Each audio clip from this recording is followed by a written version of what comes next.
أعوذ بالله من الشيطان الرجيم بسم الله الرحمن الرحيم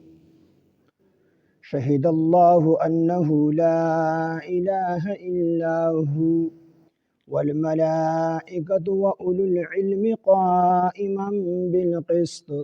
لا إله إلا هو العزيز الحكيم إن الدين عند الله الإسلام وما اختلف الذين أوتوا الكتاب إلا من بعد ما جاءهم العلم بغيا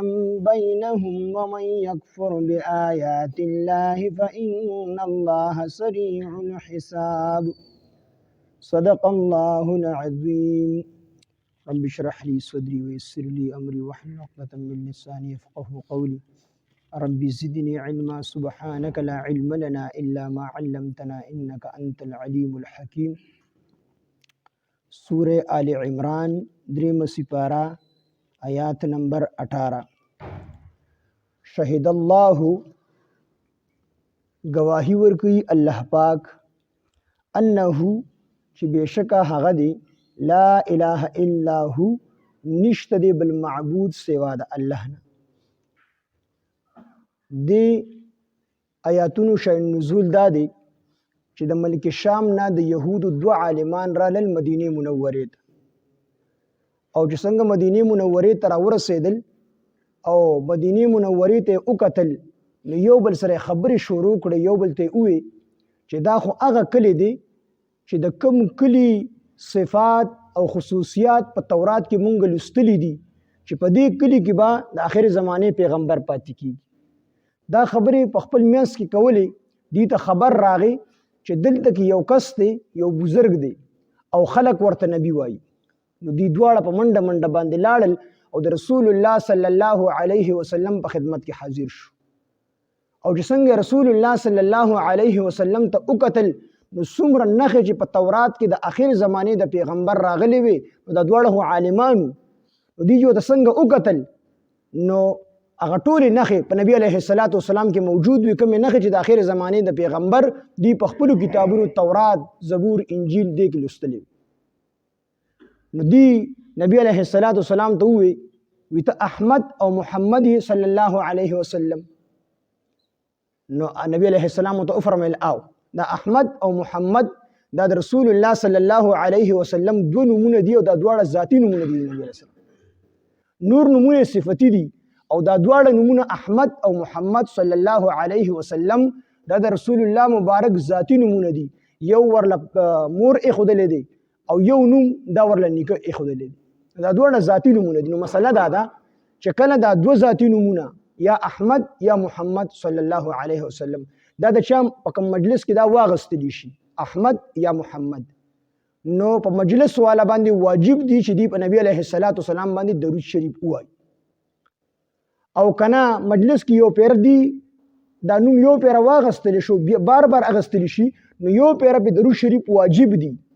او کو بار بار اغستلی شي یو کس وینو خبر ده مستحب دي ثواب ته ملاویږي لس رحمتونه په الله پاک نازلي او کو نشي وینو نو ګناه پکې نشته دي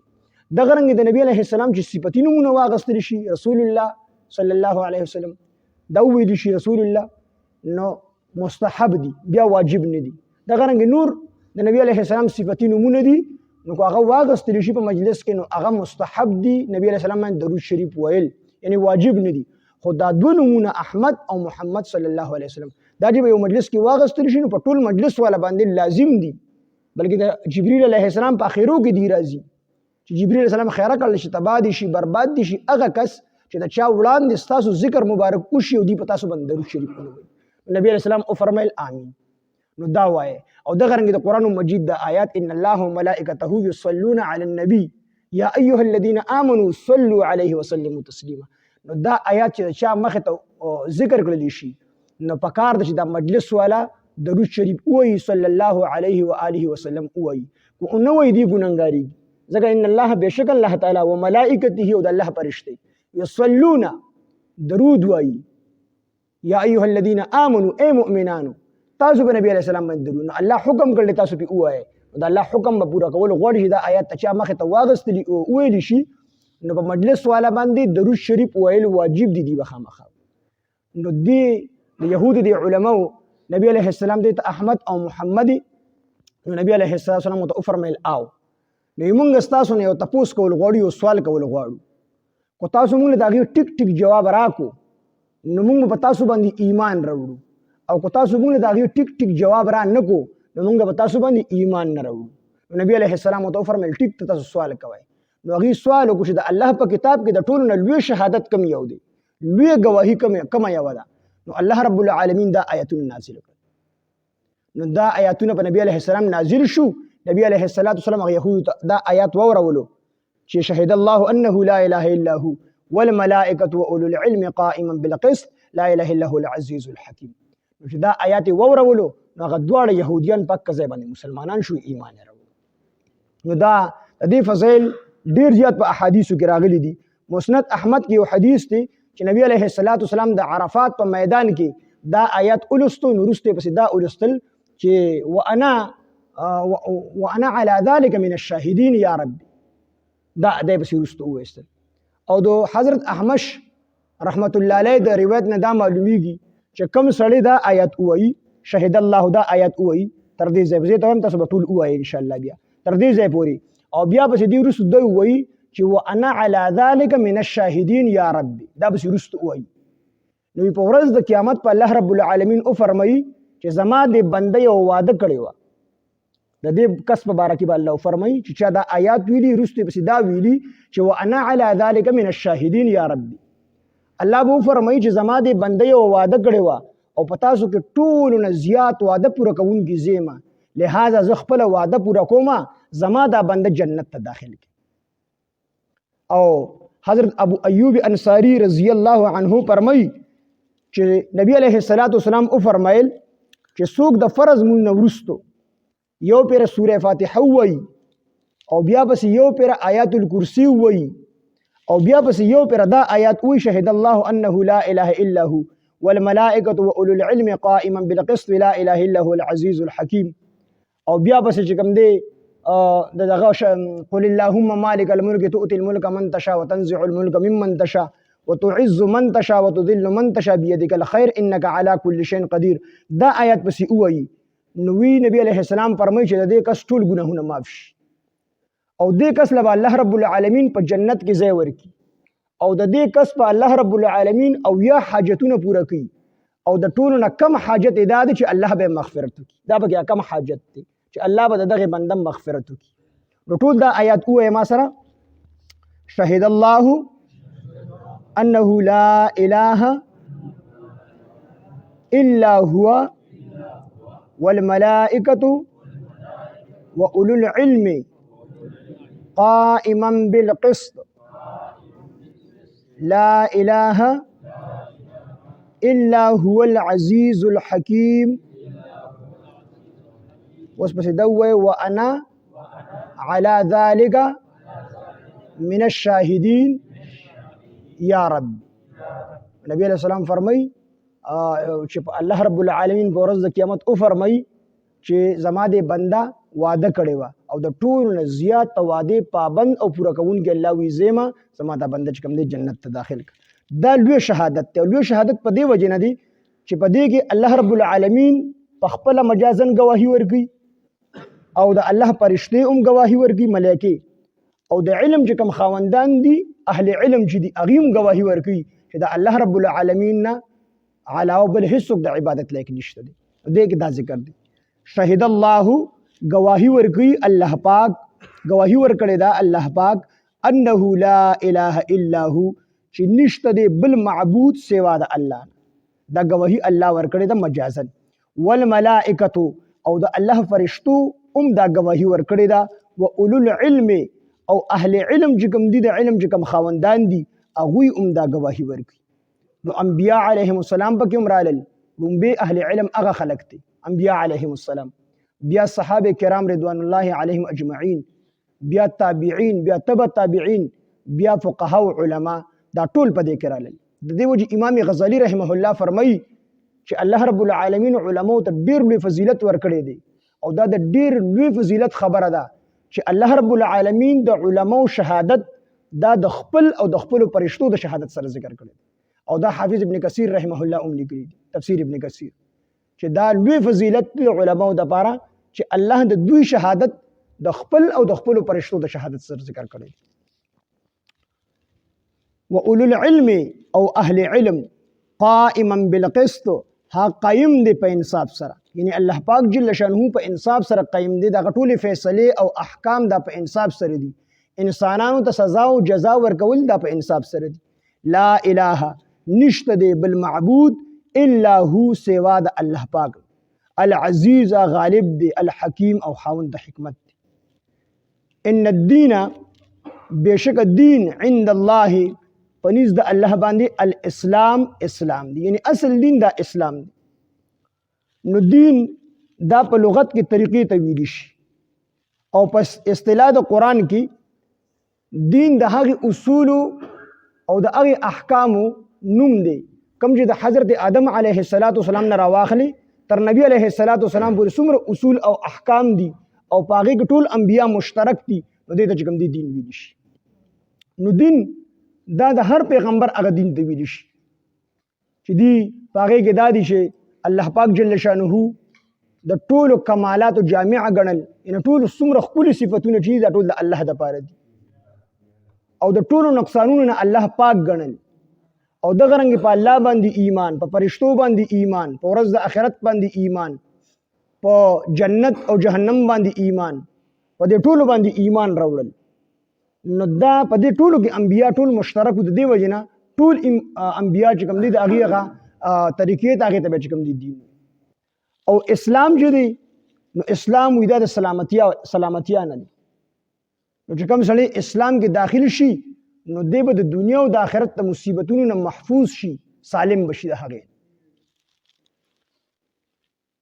ان الدین بشک الدین عند الله پنځ د الله باندې الاسلام اسلام دی یعنی اصل دین چې کوم دی دا اسلام دی اسلام چې دی د دې اصلي معنی دا ده چې خپل ځان الله پاک جل شانه ته حواله کول خپل ځان الله جل شانه ته حواله کول د خپل الله چې کم کم احکامات مونږ ته راوړي دي هغه منل نو په هر زمانه کې چې د کم پیغمبر کم دین او غایت به اسلام د موسی علیه السلام دین هغه اسلام او د انبیاء علیهم السلام د لپاره الله پاک جل شانه د اسلام لفظ استعمال کړی دی حضرت نوح علیه السلام بارک فرمایي چې و امرت ان اكون من المسلمین ما ته حکم شوی دی دا چې زه د مسلمانانو نشم دغه رنګي حضرت ابراهیم او حضرت اسماعیل علیهم السلام هغه چې دعا کوي نو ربنا وجعلنا من المسلمین الله پاک مونږ دواړه د مسلمانانو نه وګرځاو نو د دې لپاره هم د اسلام لفظ راغلی نو په هر زمانه کې د موسی علیه السلام دین او هغه ته اسلام وي کو د عیسی علیه السلام دین او هغه ته اسلام وي نو اسلام دا پرمنبرداري ته ویل شي چې کوم سړی خپل ځان الله ته حواله کوي نو کو د ابراهیم علیه السلام چې کوم امتیان او هغه مسلمانانو کو د عیسی علیه السلام کوم امتیان په هغه دور کې هغه مسلمانان خو په دې دور کې اسلام دا د زمونږ استادو د دین محمدي سره خاص شوی دی نو دیگه الله پاک فرمایي چې ان الدین بشک دین عند الله بنز الله باندې الاسلام اسلام او بل ځکه الله فرمایي ومن يبتغي غیر الاسلام دینا فلن يقبل منه څوک چې د اسلام نه علاوه بل دین چې کوم دی دغه کی د خپل ځان لپاره خوښ کی الله به هرگز چې کوم دی قبول نه نو په دې باندې په ملحدین باندې رد دی چې ملحدین وی چې اعمال صالحه کوا او اخلاق حسنه کو د هر مذهب سره تعلق ساتي دغه خبر وي تم خوي خودم بد نه وي د څه نه کوي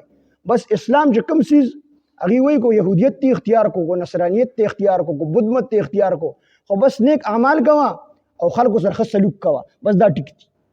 دا بغي باندې رد نه مسلمان بد شي نه وي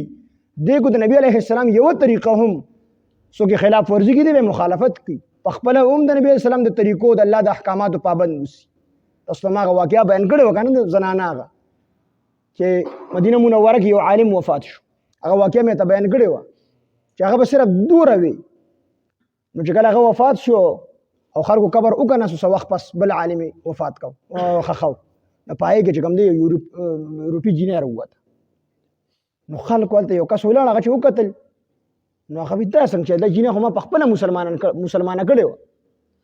او دی خو په یورپی ملک اسلام راوړی دلته څنګه را او بیا چې ما مسلمانه کړي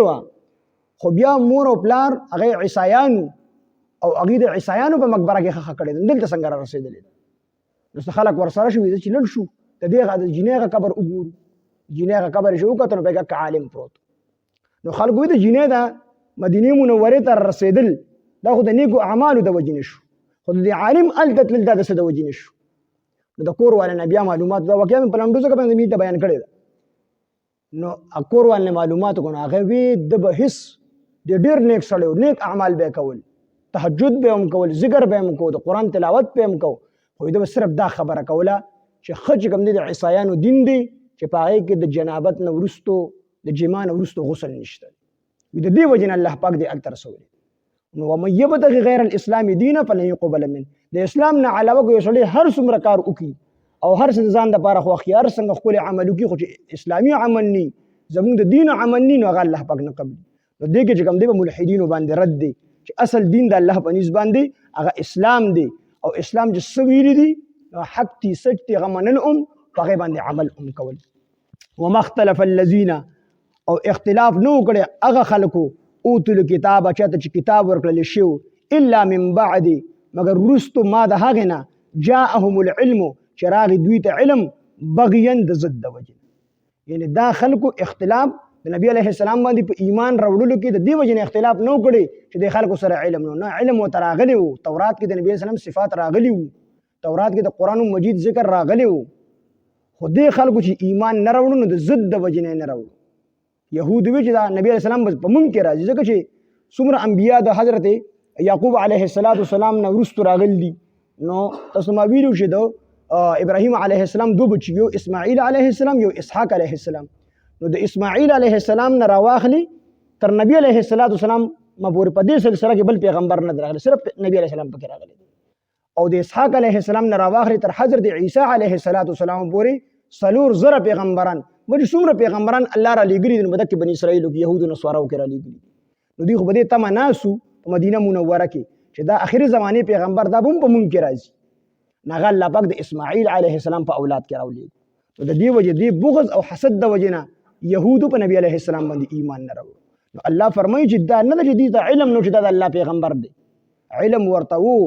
بلکې يعرفونه كما يعرفون ابناءهم الله فرمایي د يهودو نبی علیه السلام دسه پیژندو لکه سره چې څنګه خپل بچي پیژني خو بیا به ایمان نه راوړو د ایمان د ضد او د عناد او د بغض د وجې نه راوړو دلته الله فرمایي چې ما جاءهم العلم چې راغی دوی ته علم خو د ایمان ولې نه راوړو بغيا د ضد د وجې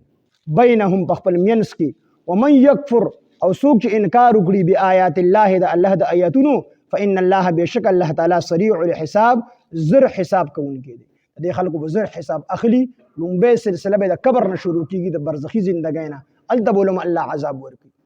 خو هغه اجمالی ده او روسو تفصیلی عذاب بول الله پاک جل شانه په ورځ د قیامت ورکړي څوک د الله پاک جل شانه د آیاتونو نه انکار وکړي نو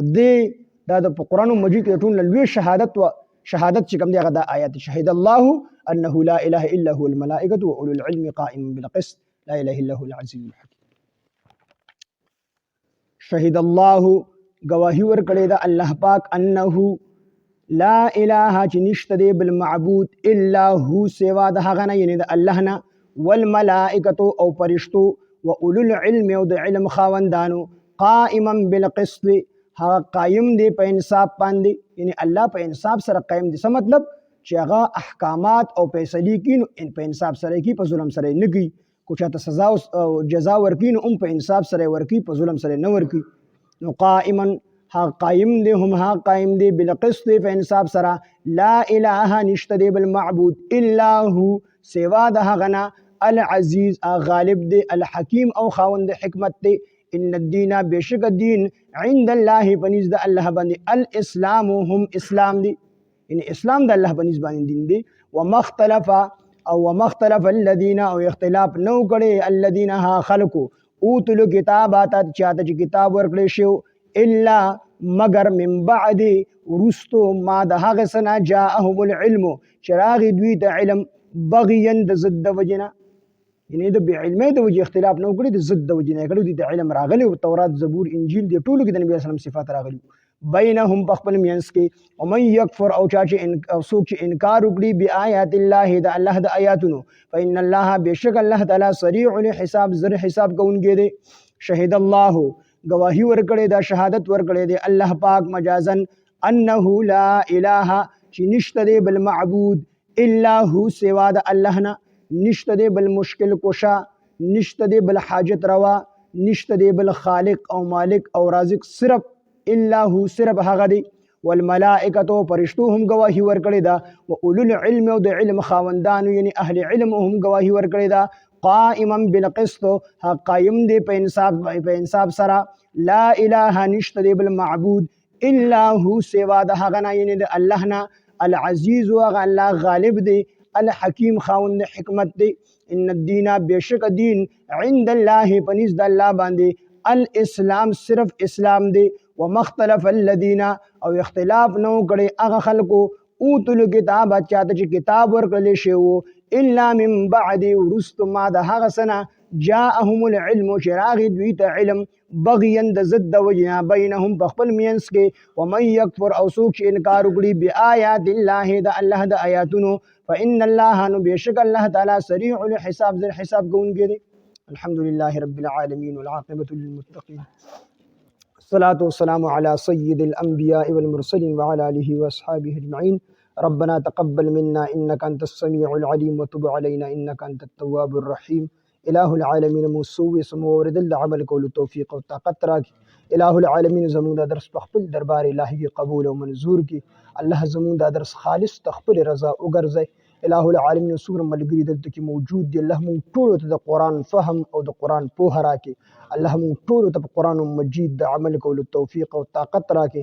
إله العالمین ته زمون راضي شي. الله چې کله راضي شي بیا رانه خفه مشي. الله هغه پوری مونږ له مرګ مراولي تر څو ته زمون راضي شوی نه. الله مون ټول سره د رحم او د کرم او د احسان معامله او فرمایي. إله العالمین حاضر مجمع ټول ګناهونه معاف کی. الله جموږ څومره مردگان وفات شوي دي الله د ټول ګناهونه معاف کی. الله د دې درس ته ثوابونه زموږ ټول مردگانو ته ورسي. إله العالمین ژوندو ته په خیر را پیښ کی. الله د دې درس ته وجنه د دې د برکتونه د دې د انوارات د خپل کلام د په دې ټول کلی کې عام کی. إله العالمین څومره بیماران دي ټول ته شفای کامله عاجله مستعمره ورکی. الله دې څومره قرضداري د قرضونو نه اخلاص کی. الله څومره پریشان حال الله پریشانه ختم کی. إله العالمین څومره ناحق بندیوانی د بند نه آزاد کی. إله العالمین څومره خلق اولاد نشته نیک او صالح اولاد ورته ورکی. الله چاته د اولاد ورکړي دي نیکان او صالحان ورته لوي کی. الله د کوم خلق اولاد نافرمان دي اولاد فرمان بردار وګرځي. إله العالمین مشران ته د عزت ژوند ورکی.